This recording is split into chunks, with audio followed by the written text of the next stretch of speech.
Hello বন্ধুরা, আজকে আপনাদের একটা পরিচিত ফলের অপরিচিত রূপ বলা যায়।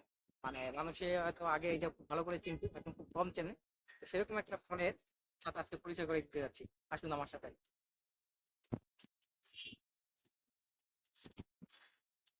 এই যে বন্ধুরা, আপনারা দেখতে পাচ্ছেন এই যে একটি ফলের গাছ, এই গাছটাকে আপনার চিনেন? এই যে ফলগুলো দেখাচ্ছি, দেখেন। এই যে ফল, এই ফলগুলো আপনার চিনেন? এই ফলগুলো হলো গ্রামীণ অঞ্চলে খুব বেশি দেখা যায়, আর এখন তো খুবই কম। কিন্তু এই ফলটা আসলে একরকম সুস্বাদু বলা যায়। তারপর আছে এই যে একটা ফল ছিলাম, এই দেখেন, ভালো করে দেখেন। এটা কিন্তু ফলটার নাম হচ্ছে কিন্তু করমচা, মানে টক জাতীয় ফল। এটা কিন্তু খেতে খুব টক, কিন্তু আবার মজা লাগে। টক, কিন্তু অনেক মজা আছে। আপনারা কেউ দেখেন, এই ফলগুলো খেতে পারেন। খুব মজার একটা ফল। গাছে দেখেন যে প্রচুর ফল আছে, এই গাছটায় প্রচুর ফল হয়েছে। আপনার খেয়ে দেখবেন কিন্তু, হ্যাঁ ভাই।